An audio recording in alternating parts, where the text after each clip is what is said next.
This is the Hofstra Radio Alumni Audio Yearbook, and today is March 12th, 2025. We have two guests together today. Please tell us your names and the years you were at Hofstra Radio.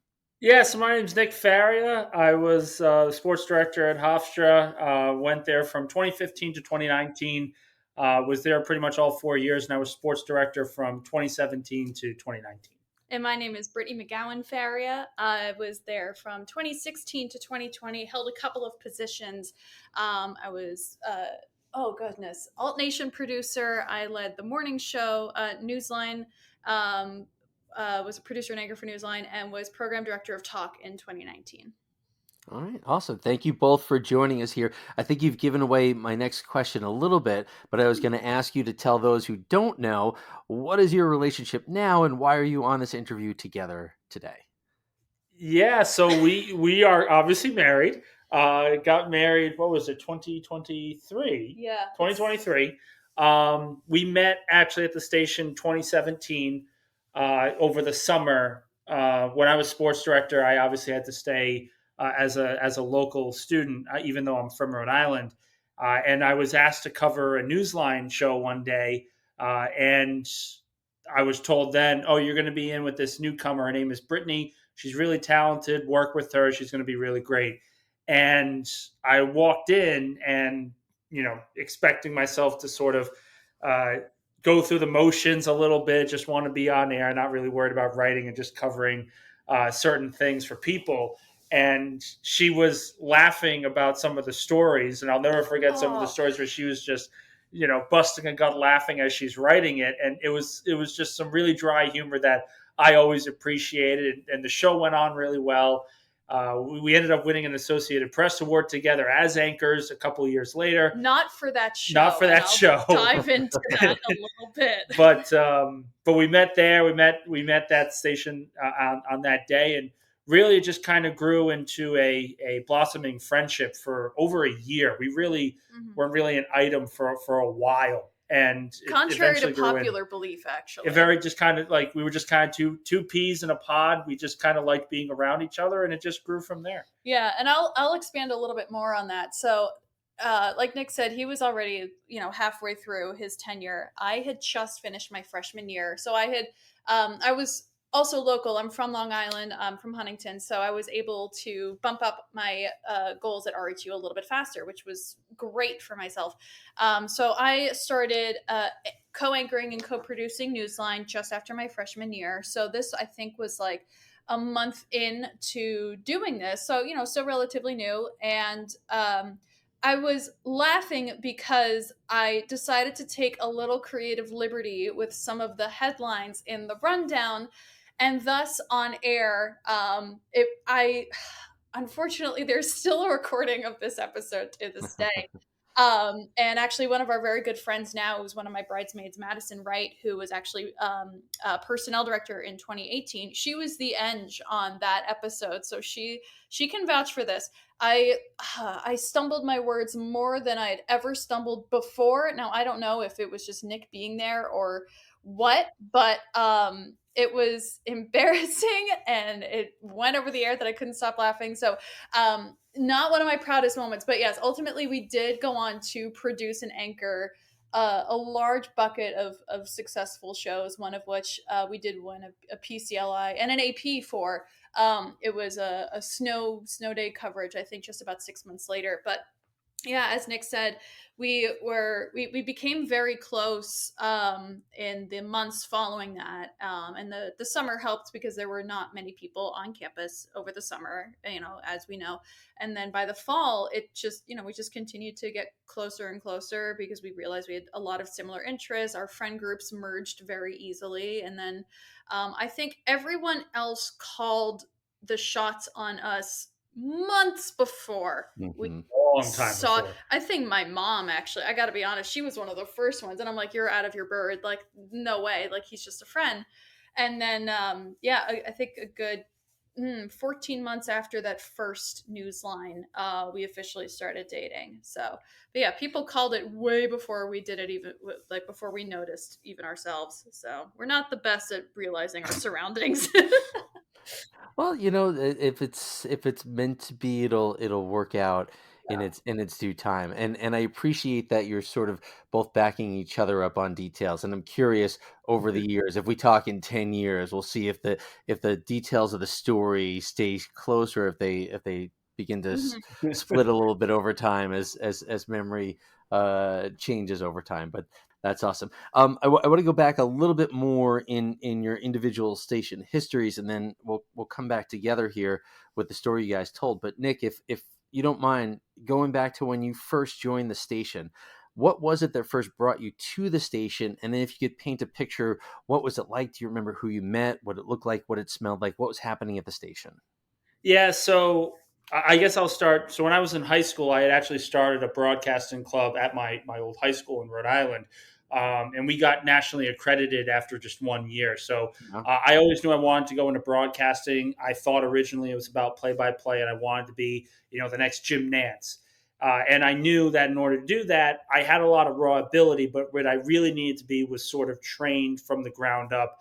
So I considered three schools when I was touring colleges: Newhouse in Syracuse, Emerson, and Hofstra.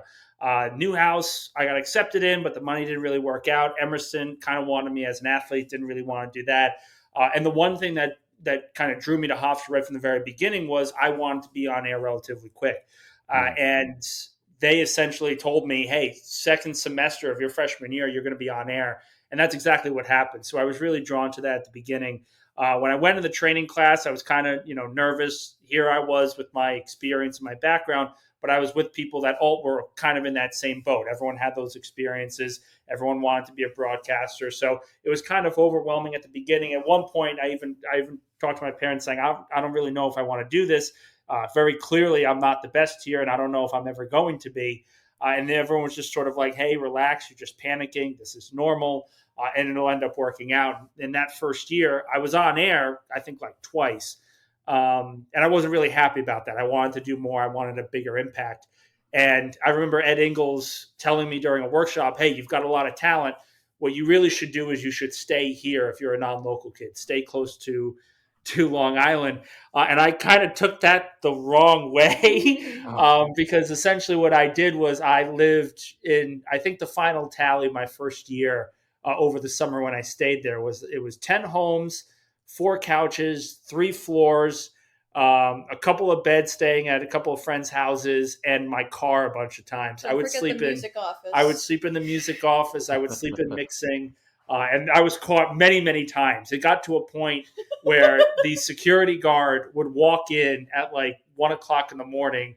They would call, and then Bruce Avery, God rest his soul, and John would get a call, and they would just say, yes, he's an RHU student. He's fine to sleep there. Leave him alone. Stop worrying about it.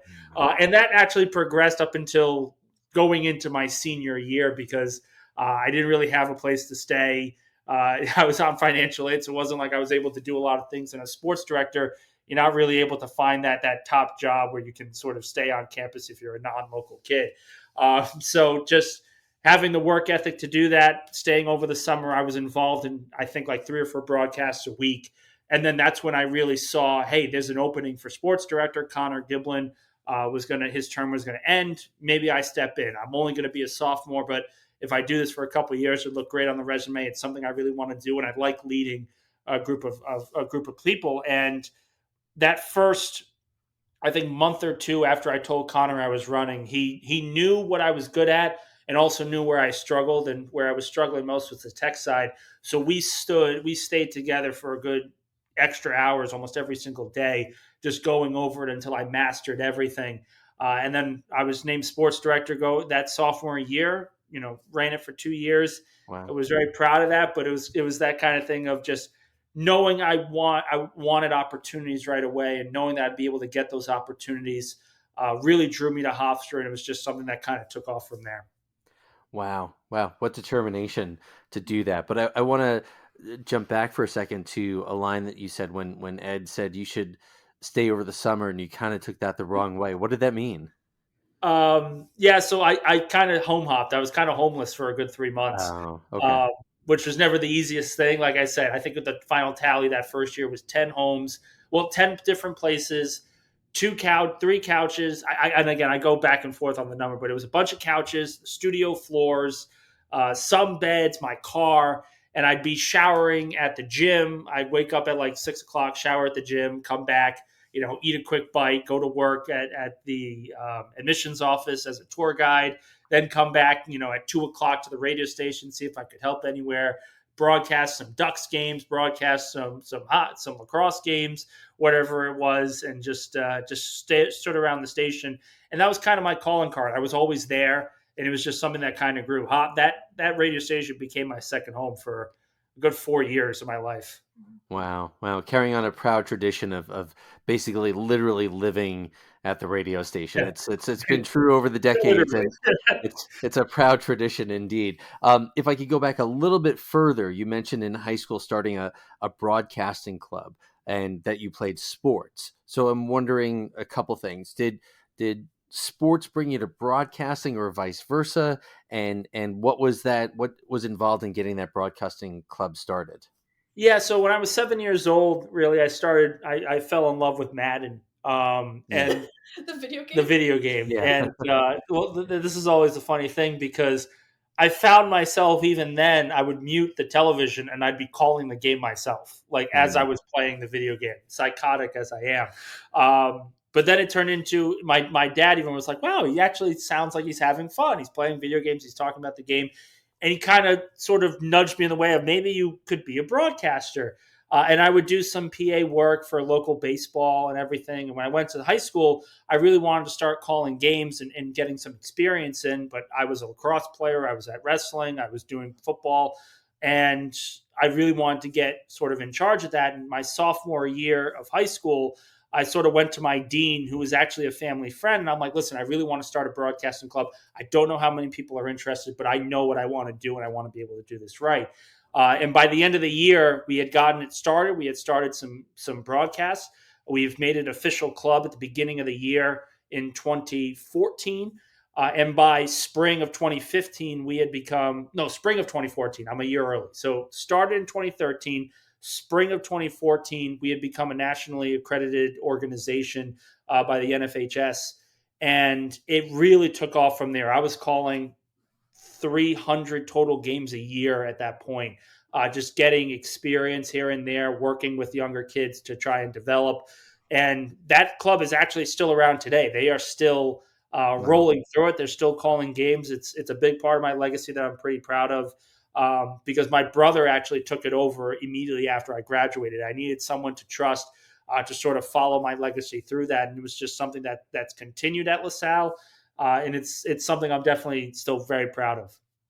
Wow, that's amazing. So are these broadcasts, does the school have a station, or is this all internet stuff? All internet stuff, yep. Okay. Wow, very impressive. That's very cool. So my follow-up to that is, did you have, I mean, you're applying to the major schools, you're applying to Emerson and Yeah. Syracuse and Hofstra. Did you have an idea of what a radio station would look like before you applied? Not at all. Not at all. I kind of toured everything, and the tech stuff was never really my thing. So the only focus for me was being on air and how long would I be able to get on air. And the one thing with Syracuse and Newhouse was, no, we're going to teach you the bare bones right from the very beginning. You're not touching a camera until your third or fourth year. And I heard multiple people like, you get one shot. If they think you got it, you're going to keep going. If not, you kind of shunt it to the side. And I didn't really like that. I wanted someone to sort of grow and allow me to grow through experiences. And that's where Hofstra really stepped up. When I had conversation with John Mullen, I toured the radio station at one point, followed a game, shadowed a game. And it was just something that it didn't really start as the top school, but by the end of it, there really was no other choice because they were able to give me the experiences I needed. They were close enough to the city where I can get internships. And it just blossomed into a full-on obsession at that point. Wow. What a journey just to get started there. Thank you for sharing all that. Brittany, I hate to ask you to follow that up. I'm going to ask you the same set of questions. What first brought you to WRHU? And again, what was it like when you got there? Do you have any memories of meeting people or what the station looked like when you showed up? Yeah, so I can't follow any national accreditation, which is crazy that you did that in high school. But I wanted to major in film, and that's what drew me to Hofstra as a whole. But when I was in high school, I did just about every media outlet that was humanly possible. And I went to Mhm. Cold Spring Harbor High School, and there's just not a, they don't put a huge emphasis on media and arts. So I truly did what I could, anywhere from drama to improv to multiple music areas and theater. But I was involved in the newspaper and our morning announcements that we called Mhm. Hawk Talk because we were the Seahawks. So as cheesy as that was, I was like the school's newscaster. So I'm like, oh, okay, this is still fun and it's kind of related to film and it's, storytelling. It's storytelling as a whole. And that's Yeah. always what I've been drawn to in any medium whatsoever. So, similar to Nick's mindset of Hofstra was far from the top, and then by the end of the search, it really became the clearest choice ever. Of just like school choice. And again, I wanted to major in film. So my mom told me to look at Hofstra, and I'm like, okay, it's fine. It's half an hour away from home. I don't know. Like, I wanted to be in the city. So I looked at School of Visual Arts, Pratt Institute, SUNY Purchase, and those were my tops, especially SVA and Pratt. And then after I shadowed at Pratt one day and then a shadow at Hofstra the next, it was like night and day. Pratt was my top for a very long time, and Mhm. and I felt literally like a shadow. I felt like this girl's shadow. I didn't feel engaged in the experience. And then at Hofstra, they pulled me. I sat in on a TV writing class that I ultimately took my sophomore year, and they pulled me into the group work like I had been there the entire semester. And this was December, so this is finals period, and they pulled me in like I had been there the entire time. And from there, it was like that's the exact environment, that immediate collaboration that I was so drawn to. And then WRHU was the first organization that I put my name out for. I think I went straight from high school graduation and then 2 days later to Hofstra orientation because I was so eager. I did not want to Mhm. miss out. I wanted to get in my classes. I wanted to be top on the list for so many clubs, and primarily it was just WRHU and the Heat Network. And so I applied during my June, I think 12th or 16th. I still have my freshman student ID somewhere. So the date is there. The date is around somewhere, but I applied early June of 2016, and I interviewed, I think, a month later. And I remember, and I could be making this up in my head, but I remember there being a rumor where John Mullen would only give one student the handbook in the interview process. And I heard that somewhere, but I could have been lied to just for, I don't know, boosting my own ego. But I do have that handbook from a year before that I was an actual student. So by then, things had already changed from the handbook to the training class. But I remember sitting in that training class the fall of my freshman year, trying to soak it all in, but immediately feeling just overwhelmed. I thought, I'm going to flake. I'm not going to follow through on this. I don't know if this is the right place for me. And then immediately, because I was a local student, after I passed the training class and the final exam there, I had, the immediate opportunity to start doing some community volunteer shows and doing traffic and weather updates for Newsline over that January break. So I immediately got somewhat of a little teeny tiny shot. And from there, things started to really fall into place.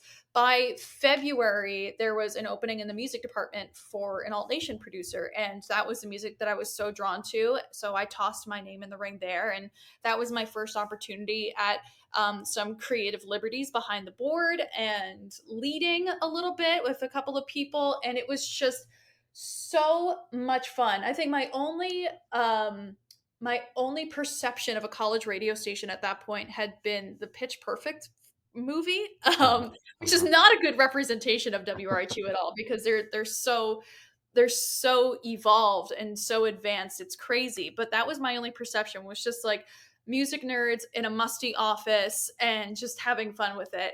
And to a degree, that was me that semester. But it was also so much more because I was so involved in Newsline. And I just remember people being so collaborative and open and being able to address like constructive criticism in a really great way. And that's how I was able to evolve, at least doing the mid-show updates for traffic and weather during Newsline that semester. And that's what enabled me to get to the point of being able to produce an anchor by the end of that second semester. And then I believe that summer I got credentials to a music festival. It was Vans Warped Tour, here at it was at Jones Beach, actually, and that was the second to last tour, and that was my first shot of doing like a full on-site package for WRHU, and I loved it. I think I would even pitch that it was probably a year to the date of my interview for the station, and it was amazing. It was an amazing experience, and I loved the long form feature aspect. But aside from that, it was just a wonderful collaborative environment that first year. But a lot of my core memories formed actually after I met Nick. And it wasn't, I'm not going to say it's because of Nick, but it was, I think, at that moment where I truly felt like my place in WRHU, I started being able to, address who my friends were and being able to build those connections on a much more permanent scale. Like I said, our engineer for that first show that we did together, she was a bridesmaid in our wedding. She's one of my best friends. So, and a lot of our wedding party actually were WRHU members as well. So, we were able to I immediately identify those friendships that so far, I mean, I foresee them lasting a lifetime. They are our second family, and I hope that never changes. So being able to address that, or identify those relationships really early on, and then just build that throughout being housed in a tiny office during crazy high hours and, constant stress, but a lot of rewarding after. It was, that's how our relationships were built. But similar to Nick's note with Ed Ingles and sticking around on campus, my moment of elevation actually came from Bruce Avery. And I had tossed my name in the ring for, I think it was personnel director after, don't laugh, he's laughing, because there was a lot that went on behind the scenes. But I had tossed my name in for personnel director after my I think a first year and a half. So it was midway through my sophomore year. I had been Alt Nation producer for a solid year, and I had gotten involved in the morning show as well as Newsline. And I felt like I was just hot stuff. I thought that I was perfectly capable of doing it. And frankly, I needed a reality check. And I don't think, did I hold, were my shoulders high during that moment, Nick? Like, did I need it? I needed a reality check. Okay. Well, realistically, I was young and I definitely needed another year to gain my bearings for leadership, which is another skill that I truly thank WRHU for, was teaching me like the ins and outs of leadership, especially large and fast moving teams. But when I didn't get the position, of course I was disappointed, but I had a moment with Bruce Avery where he's like, "You're good, do more." And those two words stuck with me and basically set the trajectory of the rest of my time, not just at WRHU, but at Hofstra as a whole. And that still sticks with me today. So if it wasn't for that conversation, I'm sure I would have been able to do some good things at the station, but those two words from Bruce really just changed my entire mindset and shifted the trajectory entirely.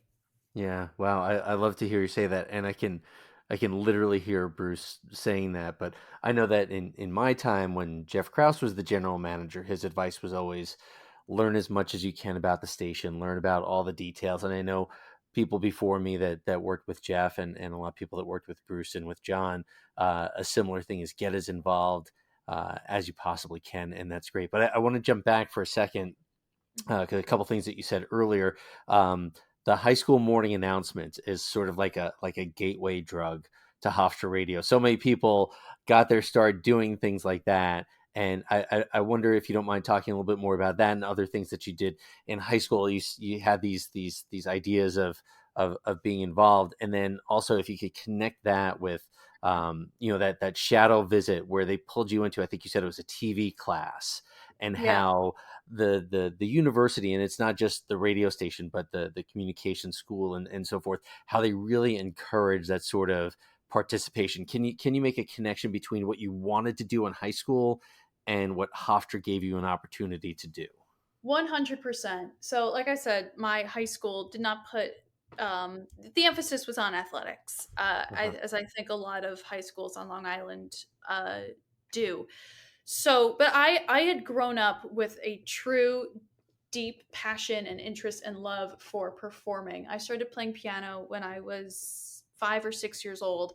I competed in NISMA, the New York State School Music Mm-hmm. Association, for piano, voice, and violin. I did theater starting at the age of, I want to say, 11. So I was super involved. By the time I was in high school, I was president of the drama club, captain of the improv troupe. I was in chamber orchestra, chamber chorale, jazz chorale, and was an editor for our literary magazine. I was the photographer for the newspaper. And I think there were a handful of others that are tossed in there. At one point, I was in like 15 clubs, all Mm. surrounding arts. Oh, I think like yearbook or something. So everything had something to do with storytelling, or to some degree. And music is storytelling, even if it's classical. And that's what got me into it. And I think around 10th grade is where I took a filmmaking class, and that's where I'm like this is it. Like it snapped into me that it was just a combination of everything that I had loved. I had done photography, I had loved writing, I had loved just telling stories. And at that point, I had already, and I was a very, very shy kid in high school. It just wasn't the environment for the artsy type. And I think a lot of people in media experience something similar in high school, Mm-hmm. because that's high school and kids are jerks sometimes. Uh-huh. Um, but the click was just film and storytelling, and realizing that there is an option to put everything together. Um, so yes, Hawk Talk was a a little announcement show that was streamed really poorly over our not working well internet server for our high school. But we had a green screen, we had cutesy jackets, and we had mugs that were always empty. But I was on every single morning broadcast. I think by the start of my senior year, I was like the news person. But it had only been around for a couple of years, only because I think other high schools had started doing something similar. So I liked anchoring, and I liked putting on my quote unquote news voice. And it was just Mm-hmm. fun to be on camera. And it wasn't even storytelling, it was just the morning announcements, but zhuzhed up a little bit. But moving from everything that I'd done in high school, and knowing that I wanted to combine all of my interests, that's what, I looked at all those art schools throughout the New York City metro area. And similar to Nick's viewpoint on like your NYU type, where, I wanted to be involved the second I hit campus. So that immediately I knew was not going to be an option, because I didn't want to wait until my junior year to pick up a camera again. So, like I said, my mom said to check out Hofstra because it was close to home, which was not initially what I'd liked, but I ended Mm-hmm. up like going home whenever I could, even though I lived on campus. And I think it was like fourth on my list for a bit. I'm like, oh, okay, it's fine, it's whatever. But I wanted to do the art stuff. And then when I shadowed, because I was so dead set on pursuing like a BFA in film, when I shadowed and got the full true student experience, I think I had chatted with 3 School of Communication students throughout that shadow day. One just doing like a more in-depth tour of the building. One I had lunch with, and then a third I followed to class in the afternoon. The day before I went to Pratt, and it was, the campus was pretty, the facilities were really cool because it was built to be an art school. But the student that I was following did not feel super engaged. I went to lunch with her and her friends, and I was ignored. Essentially, I Mm. literally felt like her shadow. I was just following her along. I wasn't getting a good experience as if I was a student. I was just there. I was a little invisible. So after, going home that day, I was a little crushed, because I thought this was my dream, that I was going to have to rethink a lot of things. And then Hofstra the next day was like night and day. And I didn't think that Hofstra is such a small school, but I viewed it as a very, very large school, especially compared to these other art schools that I had toured. especially with all of their academic offerings, Hofstra acts like a big school on a small scale. And I think that's part of the charm of it. There's really a corner for everybody.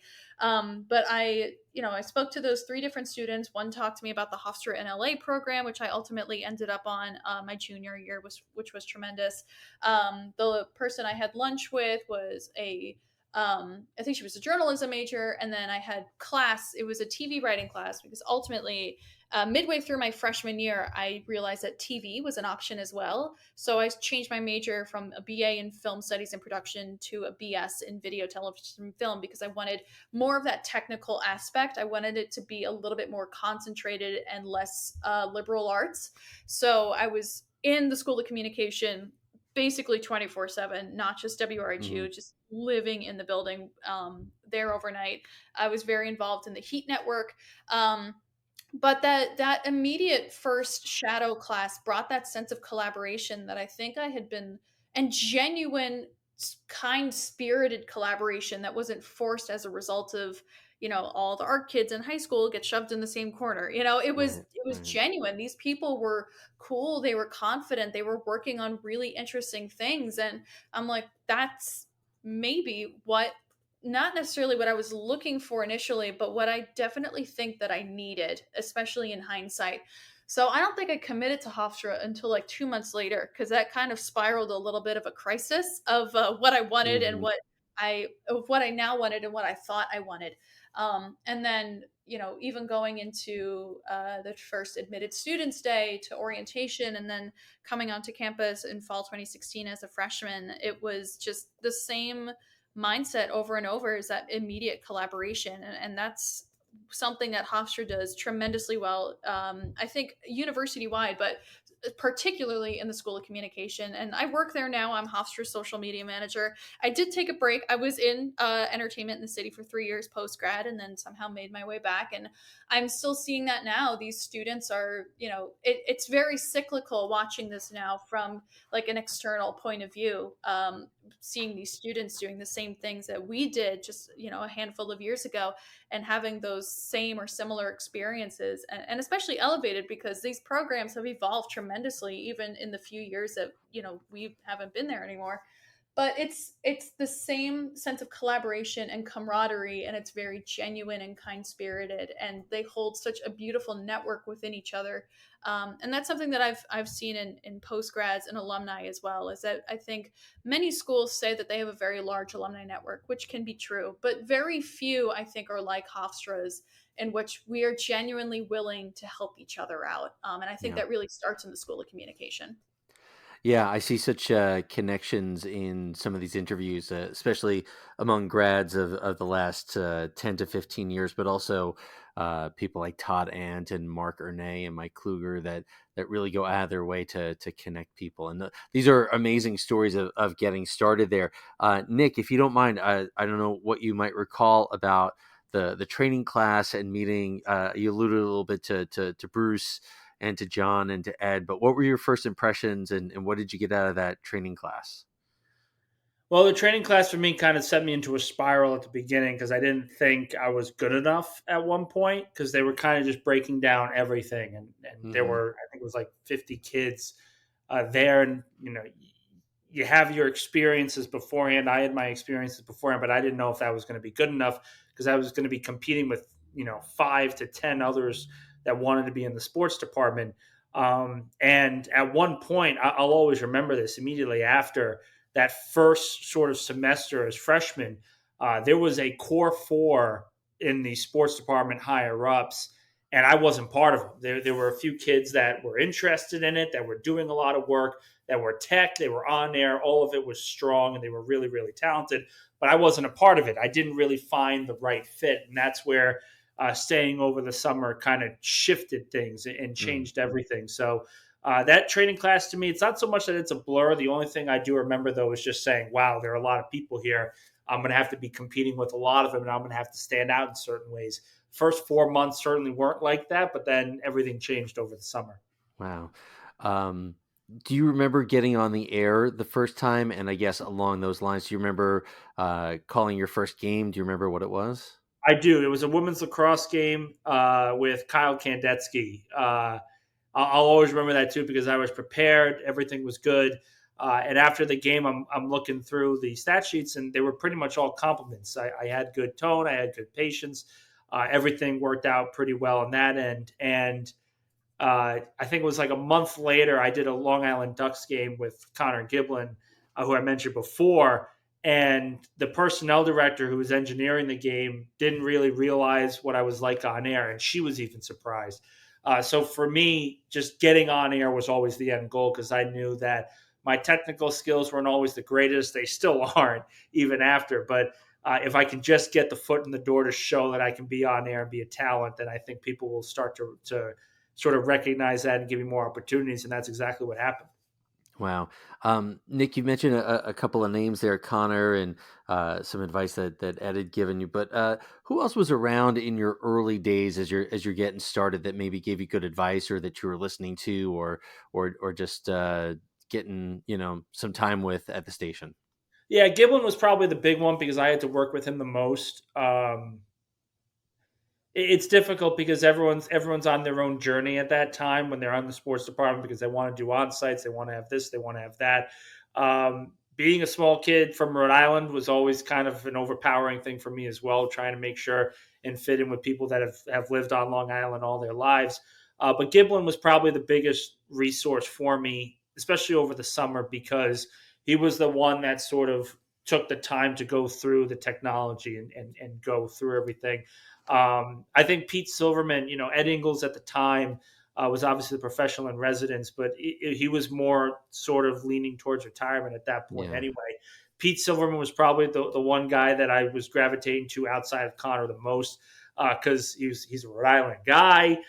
He's always ready to joke around. I always was informal with him, and him and I still have a great relationship outside of RHU. But it was one of those things where I knew what I wanted, and I needed someone to teach me the basics on how to get to that point. And Pete and Connor were really instrumental for that. Wow.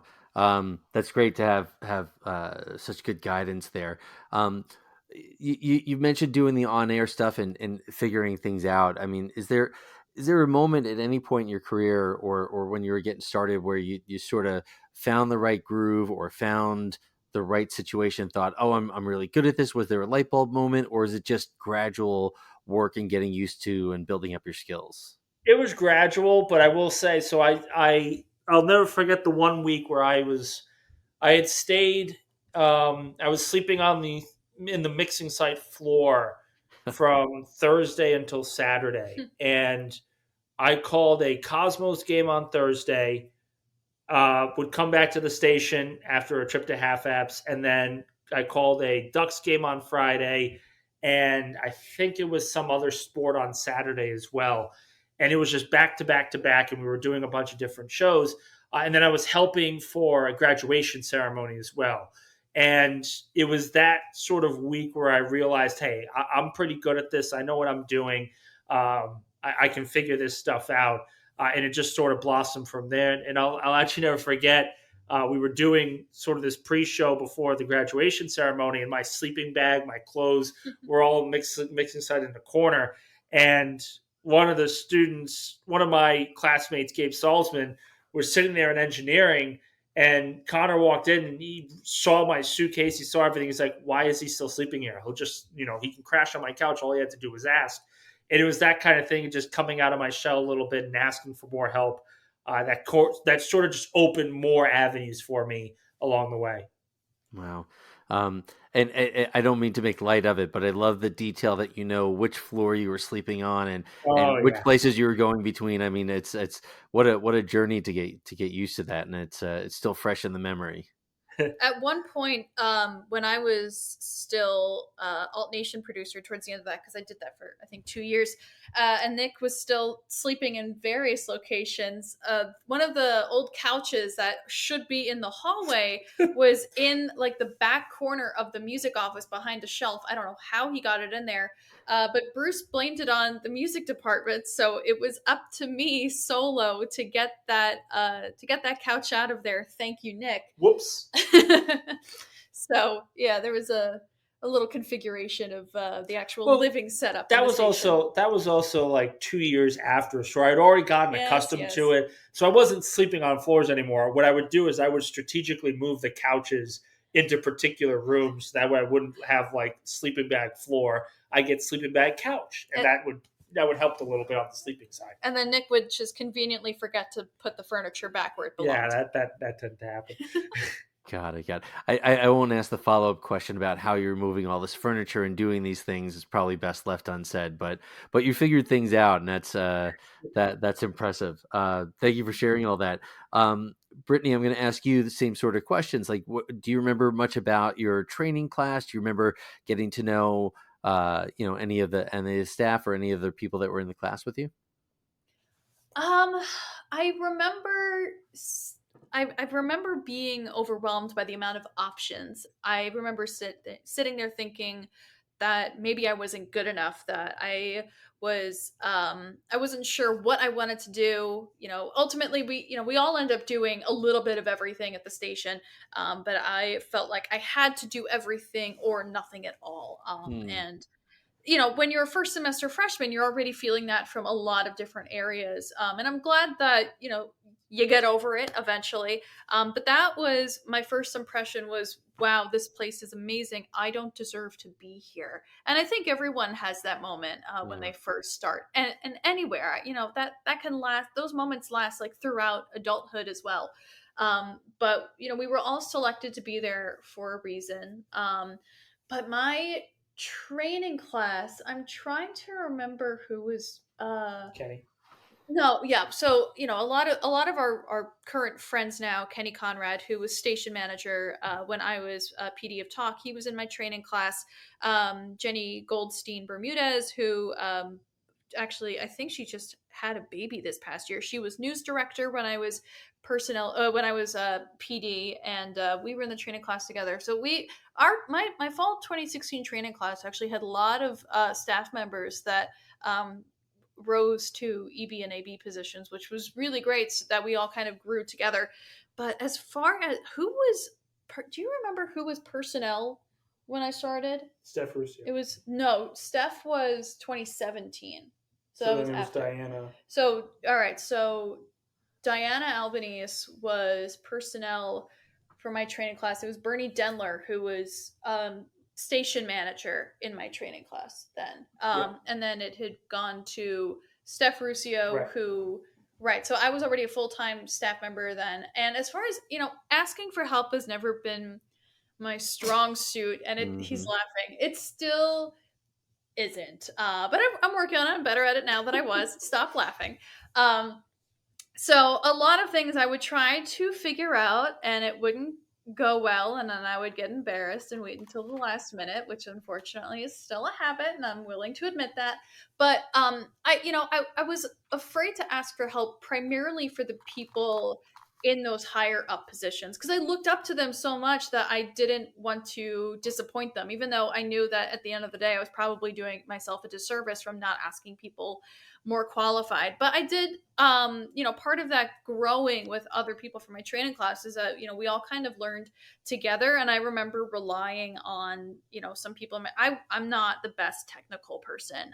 That's where a lot of my struggles initially came, especially when the boards got replaced by better equipment, or for one of the community volunteers, I was working with CDs, and that was, I think, a class that I might have missed in the training class.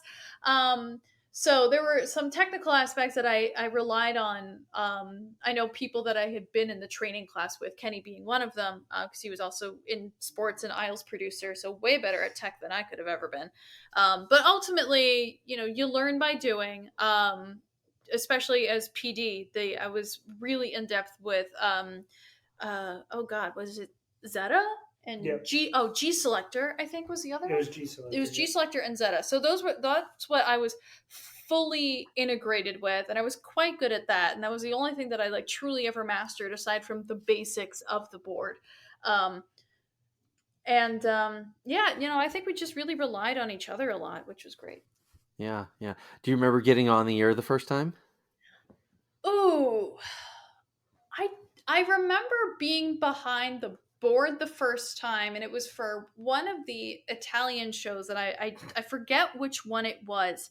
And I think, the hosts of those shows, they like to pull the student eng on air throughout them. So I think I was probably on air, just for basic commentary and background noise, probably for that. But um, I don't remember actually my first full time on air, but it was either, for, again, one of those community volunteer shows, or just traffic and weather for Newsline, which I started that January after my training class. But Hmm. yeah, that's a good question. I don't think I do, actually. I guess I'm also curious, given what you said before about, your ambition and being a little bit shy in high school and all the things that you wanted to do, and then trying to prove your worthiness at the station, because again, all these people are doing these amazing things. Were you feeling nervous in those early days about getting on the air? Were you excited? What Oh, was I your was general mood? Yeah. Yeah, I was definitely nervous. I hate hearing my own voice, despite growing up singing competitively. Especially now being on air, where I'm like, this is a permanent medium. When I go out, what comes out of my voice over the airwaves is gonna be out there forever. Don't mess this up. And there were Mm, definitely a couple of moments where I froze. And ultimately, we get over that. The more I do it, the better I got at it. But it was overwhelming, and I think it was a little awestruck by the entire process for a little bit. Especially for Newsline, you shove a lot of people in studios that are only so big, and it moves so quickly. It runs like a well-oiled machine, and it mm, has for a very, very long time. So when you are fresh out of the training class and getting your first shot at that, yeah, it can throw you off a little bit, because you're not used to it. From the training class to your observation hours to actually being staffed on a show, it's a very different environment. But looking back, it's fun and it is exhilarating. And I don't. I know for a fact I am so not the same person that stepped into the station or even on campus the first time. yeah. I think if I were to redo it as myself now, I don't see it as being an issue. But myself then, I was not as comfortable with public speaking, or despite being a performer, just being myself. I hadn't found that yet. And over the years, WRHU helped me find that, but I wasn't quite there yet. Yeah. But I think, midway through my spring semester freshman year, so now a good couple of months as a full-time staff member, it became more apparent day by day. The more I was there, the more I found my people, the more areas that I was involved in. Oddly enough, sports was not one of them. So the fact that we crossed paths at all is really funny. Um, I, but yeah, I think the more I was just there and the more I did it, the more I came out of my shell and started to really find who I was more. Yeah, and you've both mentioned sort of the constructive feedback and the teamwork and people collaborating being helpful. Did you have a light bulb moment where you thought, okay, I'm really good at this, or was it a gradual getting used to it and improving your skills? I think it's a little bit of a mix of both. I think primarily, I have a couple of light bulb moments. I think I do remember the first Newsline that I was staffed as producer and anchor for, just a couple of weeks before I met Nick, where I was excited and I came in, guns ablazing, and I'm like, we're gonna do this. And it was, for my first co-produced show, I thought it went pretty well. And I'm sure if I look back at it now, I probably would regret that statement, because I don't know how it went realistically, but I think it went well. I thought it went well at the time. So I was confident in that. And just being staffed as a, a producer and anchor after, that first semester freshman year, it was like, wow, other people think that I'm capable of doing this. That's awesome. And that was an immediate confidence boost, and realizing that I need to talk to myself better. I need to be really affirmative in my abilities to actually be on air. I'm there for a reason, and it took a while to get there. And so that's why I say it's a little bit of a mix of that gradual progression and the light bulb moments of just realizing that I am capable of being there. And then I think that summer, I mentioned I covered a music festival, and that was really my first solo endeavor. And not being in the sports department and not being super into the politics side of news, I was super into entertainment. So being there at an area that I wanted to go to my entire life, and covering it as a reporter, it was tremendous. I ended up getting more interviews. I got re-credentialed the following year for actually the last Warped Tour, and because of the media output I had had the year before, I had more interviews booked than Billboard my second year, Wow. which was tremendous. But that first year, I was really just having fun. I somehow was able to snag a photo pass as well, so I was in the pit, getting candid photos of performers, which I don't think we ever used for the WRHU socials, but I still have. And honestly, they're some of the best photos I've ever taken. But, sitting down with these musicians, and alongside some professional media, that was a really cool, like, aha moment for me, Mm. being able to, tell these stories, even just on a, to these people, it's a college radio scale, but there were a couple of artists that were still in their like minor artist era and are now, big names, Youngblood being one of them. He was still like on his minor artist track and is now a headliner. I talked to him when he was still, at that beginning to middle level, and now he's, a relatively large artist. So seeing that trajectory, like, wow, I talked to him as a college student, that's cool. And I know that it's a similar experience, I think, in the sports department with, students being able to go into the locker room specifically for the Islanders and talking to these players. You don't get that opportunity anywhere else. So I'm sure that there's a lot of those aha moments throughout anybody's career at WRHU.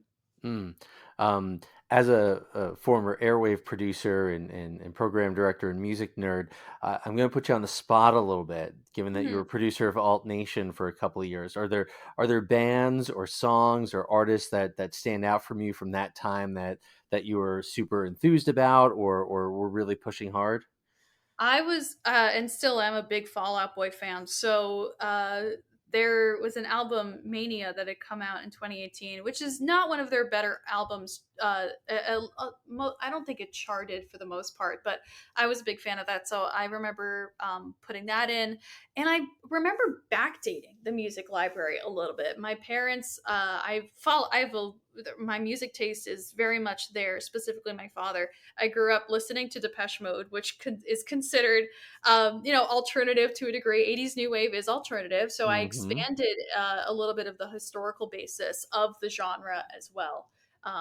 So that was fun because and I kind of prided myself. I felt like such a music nerd when I was putting in in my opinion, oldies, because I'm 27 and that was not music that came out when I wasn't alive during the height of it, despite seeing them 4 times in person, which those concerts are phenomenal, but that's a side point. But I remember feeling like such a huge music nerd and being proud of that, just being able to expand on the genre and pulling in things from 80s and 90s, and really just kind of expanding the sound aside from your classic alternative and punk rock and alt rock and your Green Day or anything somewhat screamo or whatever. So which I think there was there was a metal show on, so there was a fine line between alternative and like Mm-hmm. more metal, which was on I think at like 11 o'clock at night at WRHU. So but being able to really expand on the listenership of the genre was really fun. Yeah. There's always that blurry line between the metal and alternative stuff, and it's fun to explore both. Thank you for indulging me on that. I just Yeah, of course. as a music nerd, I just always have to ask about that sort of thing. So I want to kind of get back to the story of Nick and Brittany together, and that did you say it was about a year where you guys were? And I'm doing the air quotes here, the just friends, which reminds me of when my wife and I started dating. We're like, we're not that serious. And everybody's like, you're totally serious. So everybody else is seeing it. And Nick, I don't know if you want to answer this, or Brittany, or you guys figure it out. But like, what's going on in your friendship at this time that everybody else is seeing and going, yeah, there's something there. What's So happening? this is hotly contested, and I'm jumping in now because I know Nick wants to talk, and I'm getting the facts out before he can, spew whatever he wants to spew. So, um, oh God, it's interesting and it's funny, and if any of my friends listen to this, they're gonna know exactly what I'm talking about. So yeah, so we met on Newsline.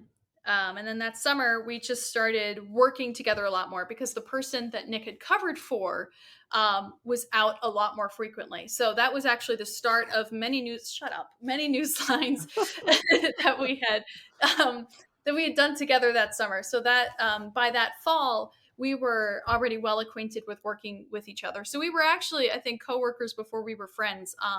And then I had gotten a new roommate. She was random. And this is important because Nick likes to tell stories where it was just two of us, and that's not the case because she was there too. So she was not in WRHU, but she became ingrained somewhat because she joined a sorority, and Madison, our personnel director, she was her big, so we're a little bit intertwined here. But I got a new roommate, and she and I clicked immediately, and I introduced her to Nick spot on. I'm like, hi, this is Nick. This is my friend. He's going to be chilling in our room a lot just to like hang. And that's literally what we did. And I actually thought that there was a little bit of a moment where she and him were going to, date a little bit because I thought they were getting close. And turns out that was so far beyond the truth. It was just a perception that I made up in my head because I was interested in somebody else. And Nick was, stop laughing, fresh out of another relationship. And then throughout that fall to honestly, he's going to benchmark this as Super Bowl 52, and I'll let him dive into that more.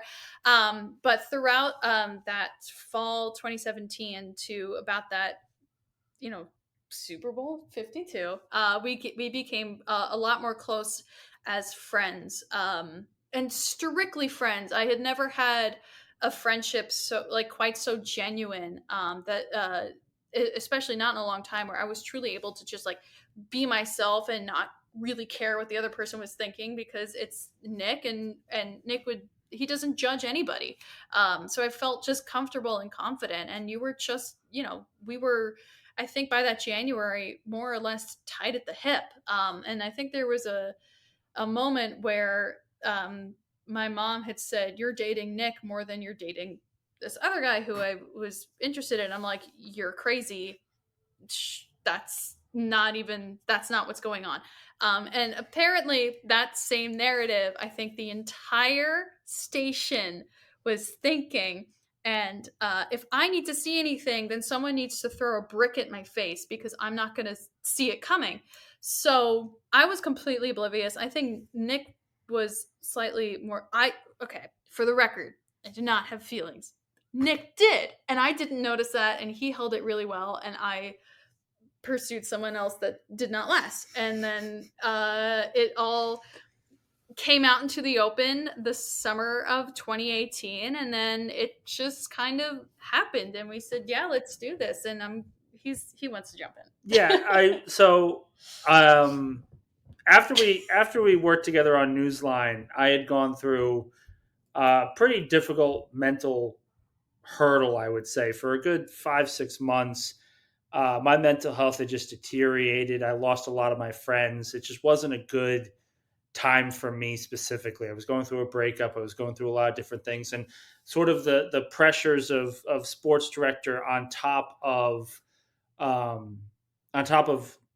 being homeless for 3 months kind of just set in, and everything just sort of cascaded, where I was quite literally just having mental breakdowns essentially by the day. And it was alienating a lot of people. And it was one of those things where Brittany, when we first started just being friends and hanging out as colleagues, we always say we were trauma bonding, because she had gone through some stuff and I had gone through some stuff, and we had just gone to talking, and the trust was really built around October, where I would go through a really hard moment, and the only person that I would go to is her in her dorm, not in any romantic way, but just because I trusted her enough to be able to talk to her And I didn't really have anyone that I felt that I could trust at that point to go to.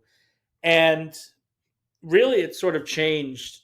I do say at Super Bowl 52, when the Eagles were in the Super Bowl against the Patriots, by that point, the entire season, it was more of just a, hey, life really sucks right now. I'm going through it, but at least the Eagles are winning. And at least they're giving me some solace.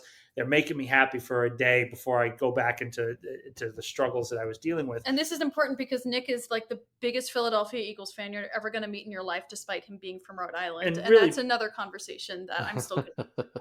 Which is also really bad for an NFL reporter, but that's besides the point.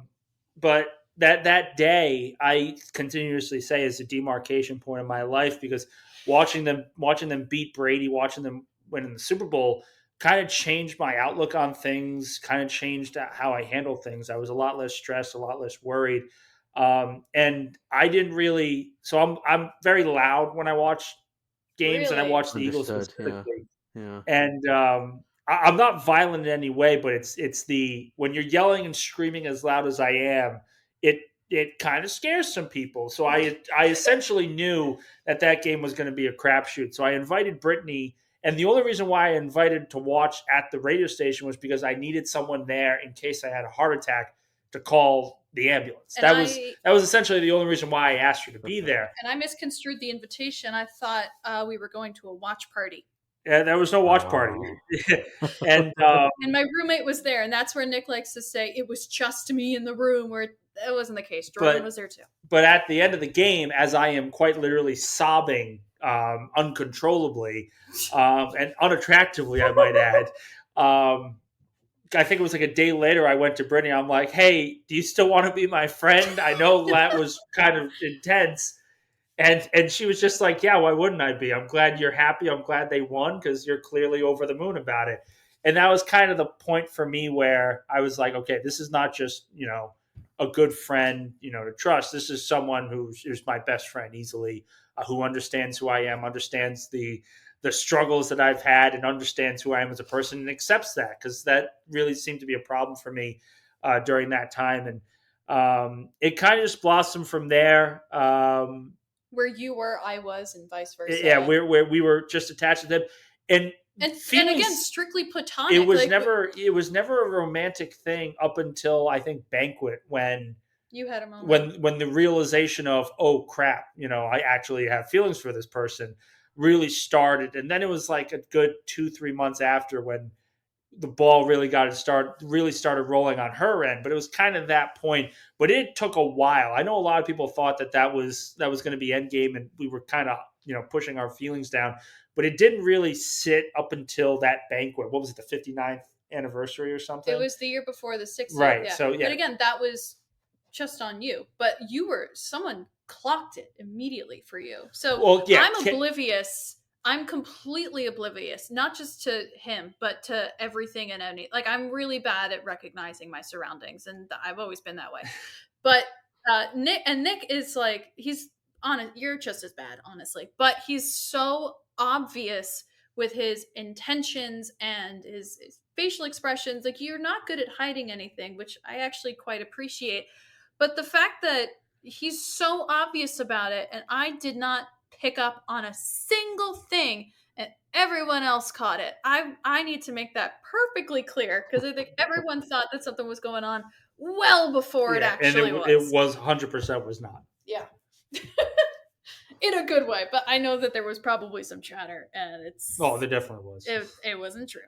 I feel like I need you guys to provide me with a list of witnesses, and I feel like I need to do like a courtroom. I'll give you the full list. I'll give you the full list. And just have everybody give testimony and be like, no, this is the way it went down. Eddie Conrad, Madison Wright, Austin Angelo, Mike Sinkowitz, Michaela Cruciani. They get the honestly, John Mullen. Pete Silverman, who was at our wedding, can vouch for this as well. The other thing is this, Brian. When you go to half apps every single second of the day, which is essentially what we did in college and at the radio station, after every game, after every show, we would all go to half apps.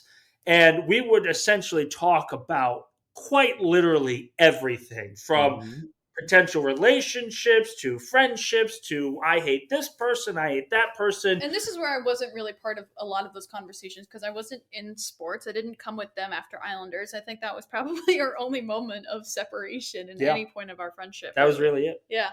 Half-ass. So you got to have those conversations. Wow, this is such a great story, and I love the way you're telling it. And I must be getting soft in my old age because as a lifelong Giants fan, not only did I like and respect this most recent team, but I'm actually rooting for a Philadelphia Eagles fan at this point, and romantically and professionally in sports, like. I must be losing something in my old age here, but it happens. Well, I come from a Giants family, and so far they're okay with it. Well, they're okay with it because I became a Mets fan, and in return, you became an Eagles fan. So that was kind of the deal. Sure, that's what happened. Little trade, a little transaction there. I see. Well, it's not like the Giants are a professional football team these days anyway. It's not like there's any rivalry. Thank you for Saquon again, in case I didn't say it. Hey, God bless the guy. I love him, and just watching him blossom is just it's a knife in the back, and also my heart is expanding on his behalf. It's really weird mixed feelings. I'm just I think I have to go talk to a therapist about it. But I'm mostly pretty happy, but also very sad for myself. I don't know, but wow, what a great story! What a great realization, and I do look forward to getting some of the other perspectives about this. I have so many more questions, but I kind of want to like wrap things up here because obviously you two are together and you're great together and have been smiling ear to ear, like just loving every second of this. But Nick, I'm going to start with you. In relation to WRHU, when you first showed up, what did you hope the radio station would be, and what did it become for you? Oh, it's a complex answer because I essentially gave everything to that radio station, quite literally, because I was obviously sleeping there and it became a second home. But I wanted it to be a place where I could become one of the better broadcasters in the country. I wanted to essentially start from scratch and be built up again the right way, to be a force to be reckoned with. And it really became a second home to the point where, and this is kind of different from where you hear, because you hear people say, oh, it's a second home to me even still. I get so many emotions. But I was sports director for 2 years, and I was there every day. I was there late at night, early in the morning. I was there all the time. I'd have my little, my bag and my coats, and I would have my seat at my desk, and I'd sit there every single day. We'd be solving problems and having so many great memories. When my term ended, though, the radio station became so intertwined with me. It became so really kind of an obsession, just making sure everything would go okay. I had to really distance myself from it because just leaving sports director, a position I had for 2 years, a position that had become synonymous with me, was really, really hard. And I remember spending time with her on New Year's, that final night. And it was a bittersweet moment for me because it was just a position and a job that I had quite literally given my entire life to. And even now it's just a weird feeling coming back because I go in and visit from time to time, but I quite literally had to take my mental self, my emotional self completely out of the equation because even then, I was still a student, I was still a staff member, and I had to quite literally take myself out of the position I was in, and take myself out of the emotional side to just sort of become numb to it at the end. Because it was literally like I had given everything to it. You did. And I remember, I still remember that New Year's night where, I'm not crying or anything, but it was a very emotional time where she's just sitting there going, Nick, there was nothing left to give. You have no obligation anymore. You can go and be yourself. And I'm like, but I don't really know what that is after 2 years of doing this. It was really different because I had come in to want to be the best broadcaster I could possibly be. And what I ended up being was a leader, a face of the station at one point.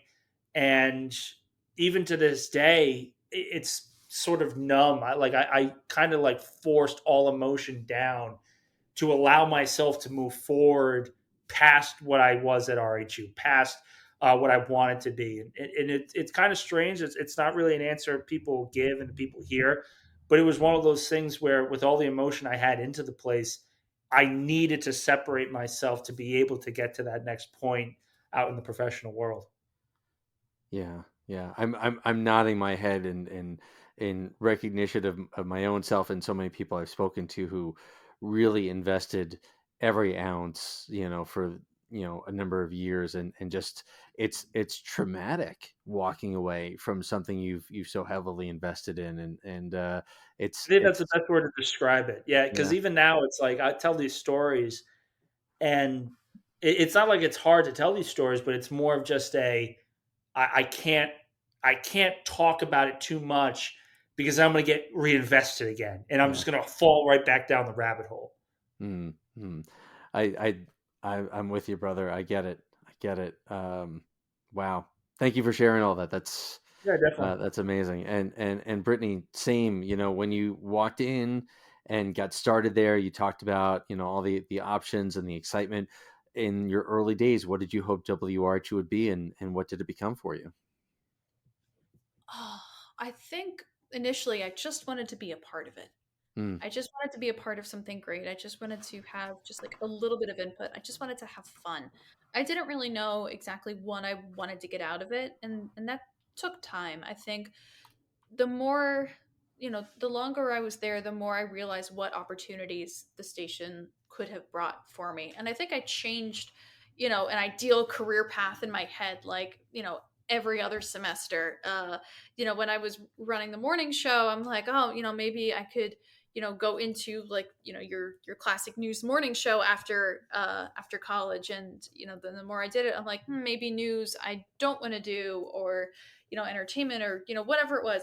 I shifted interests a lot, but to this day I account so much of what I was able to achieve, outside of WRHU at Hofstra and post grad, because of my time at WRHU. I was able, similar to Nick, I was able to lead teams. It turned me into a leader, and there was a moment where John Mullen had a conversation with me about career opportunities, and how very few people can be talent and manager, and that he thought that I could be both, which was I mean, I like, wow, like mm, I don't even have the words for that. I mean, you hear me stuttering. I don't have the words to how to even respond to that, except I do carry that with me, and I'm extraordinarily grateful that I was even regarded as somebody who was capable of that, and I hope that to some degree I can still showcase that in the work that I do now for Hofstra.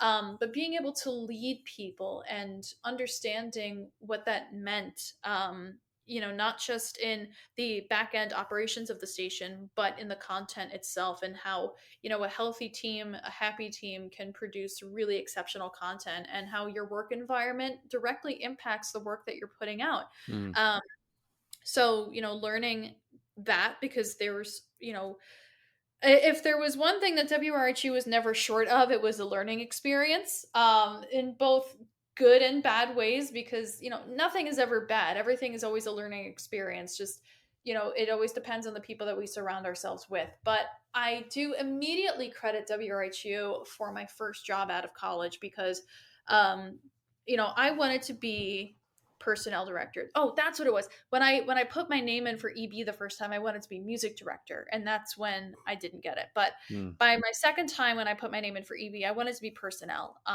And I was diverted to program director, and I was just happy to be on EB, honestly. I was also extraordinarily involved in the Heat Network. I was a 2-year producer of Thursday Night Live. So I was really, I didn't split my time. I did split my time. What am I saying? But even in my off time, a lot of people who did both WRHU and Heat, they spent time more on the TV side. I spent all of my free time in the office, where I truly believe, it wasn't just Nick's second home, it was his home, because he quite literally had nowhere else to go. It was a second home for the rest of us. We were there when we didn't need to be. We were just there because it was our safe space. It was our hangout. It was our study room. It was where our friends were. When at any given point in the day, we knew that someone we knew and were friends with was going to be there.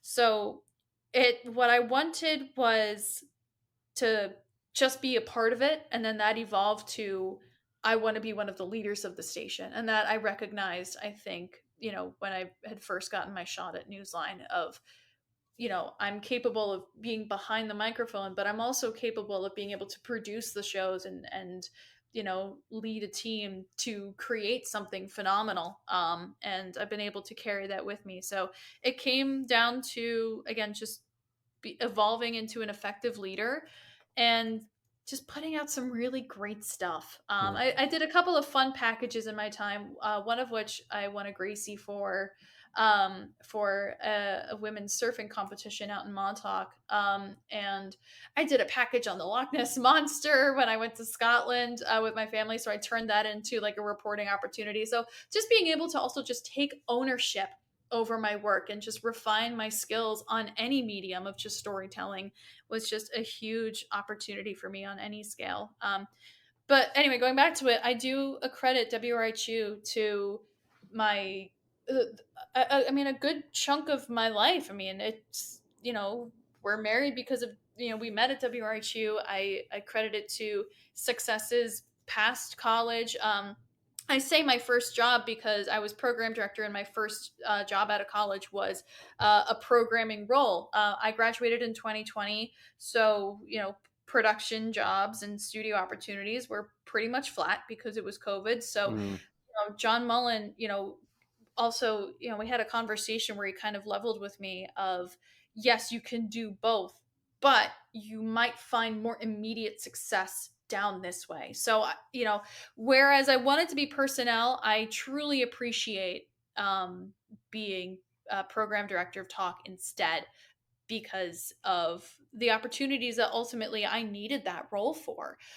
So having that experience on the back end of how, a schedule of a station works, how shows go on, and a little bit more of that operations focus was a nice, good balance between the rest of the content that I was doing in other areas of the station. So, so I credit it to my first role because that first role was programming. And who knows if I didn't have programming under my belt, if I was able to snag a job so quickly out of college in COVID of all years. And even past that, again, understanding how to handle the team and even some partner management. That first job dipped into partner management as well. And now, just being back at Hofstra, it's weird. It's so weird every day because while my roles post grad were Manhattan based, I was remote for 3 years. So when my senior year was cut short, my last time in an office was WRHU. And then the next time I was in an office was my office at Hofstra because I was remote for all that time. Wow. And it was very, very strange. And it took a little bit, not even a little bit, a lot of getting used to. And there are still moments, especially where I collaborate with the School of Communication and John Mullen sends me students to work with and feature. It's like, it's odd. It's bittersweet. It's very full circle. And I do have to keep it, a conscious point in my mind to not favor the School of Communication and the overall content of the university as much as I would love to. There are other stories to tell on campus, but now taking those skills that I learned at WRITU and directly applying them back to the university. Not something I ever thought I would do, but right now I'm very happy and content with where I am. And it's interesting. And I actually have more opportunities here back on campus than I think I had in those other opportunities. I was at Condé Nast, I was at Odyssey, and we all know how that's performing.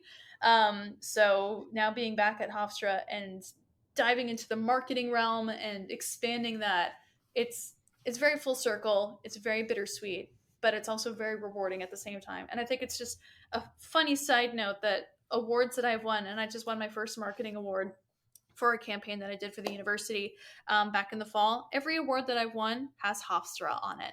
And I think that's really interesting. Wow. God, this has been so absolutely amazing. I love all of these stories. I love how your stories intertwine and you support each other and the humor in it. And it's just so much fun. I'm hopeful that at some point you'll be willing to share some more stories. I've got more questions, and I'm guessing you've got hours worth of stories more that you could share about your time at Hofstra Radio. Yeah, 100%. Yeah, whenever you need us, we'll definitely We'll be do there. this again sometime for sure. I mean, this is fun. We love rehashing just in our living room, so we might as well document it, you know? Well, this has been an absolute pleasure. I'm so glad we did this. Thank you, and I look forward to talking again sometime. Yeah, you too. Thanks so much, Brian. Thanks for having us.